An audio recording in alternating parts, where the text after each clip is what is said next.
cal, per tant, segurament com una funció de la facultat o dels ensenyaments de periodisme, fer entendre i practicar, fer practicar les primeres pràctiques dels estudiants en aquesta qüestió de coneixement del territori, veure quines realitats es poden explicar als ciutadans, quines problemàtiques hi ha, quines preguntes susciten, quines respostes s'hi poden donar.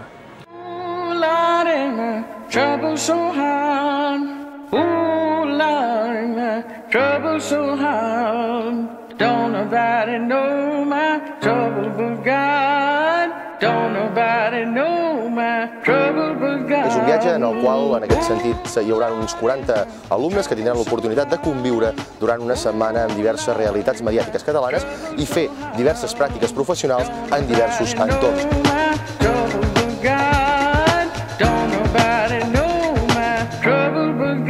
I, per tant, s'han creat empreses potents, basades totes elles en el periodisme aquest, en la praxis del periodisme de proximitat, diferenciat clarament de l'altre tipus de periodisme.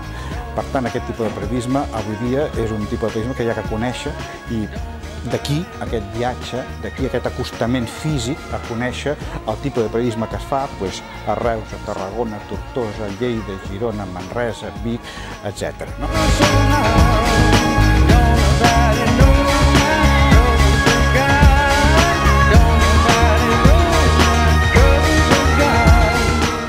La concepció, la filosofia del viatge d'aquest curs d'aproximació als mitjans de comunicació local és aquesta, el coneixement in situ, l'aprenentatge in situ d'aquest periodisme tan potent o més, en segons quines realitats comarcals, que no pas altres tipus de periodisme d'àmbit estatal, d'àmbit internacional.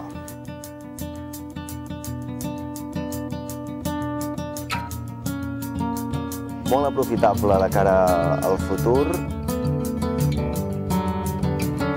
Un repte.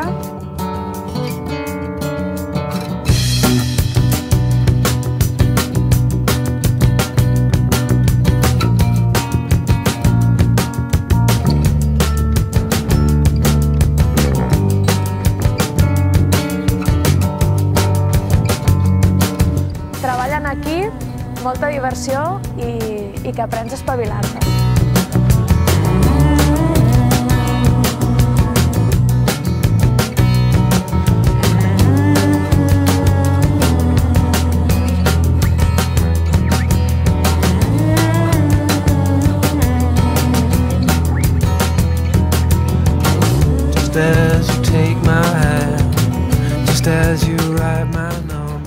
Cansat, molt interessant, però també molt dur. Vull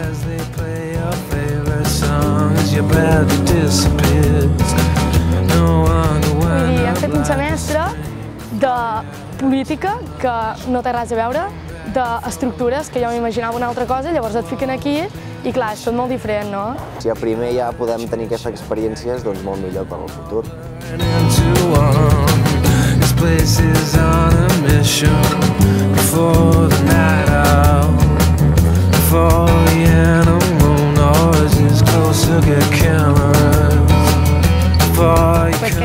Què he après d'Artur i què m'emporto? Doncs jo crec que m'emporto a improvisació al màxim, conviure amb altra gent i rutines diàries i molta professionalització per part dels professors, per part dels conferenciants i moltes ganes d'aprendre moltes coses i de seguir en funcionament amb el periodisme.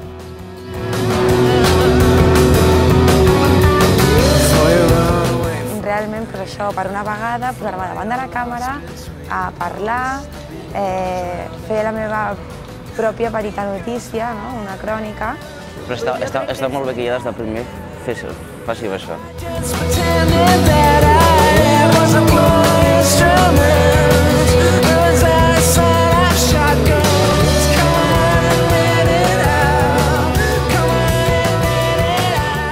Doncs això, que ja s'acaba, que hem pencat molt a fons, no sé com ho has vist tu.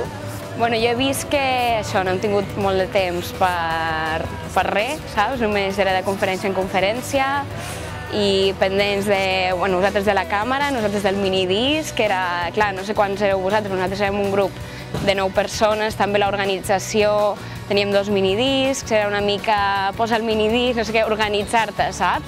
nosaltres no hem tingut molt de temps de repartir-nos la feina i ha sigut una mica tot corregut.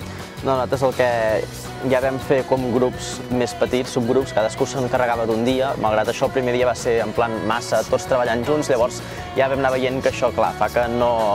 Prendre decisions és molt més llarg, no tens temps per prendre decisions, per tant la millor manera és treballar en equips petits i, per exemple, a Andorra érem 4, que amb 4 vam fer tot el país, tots els mitjans de comunicació i això.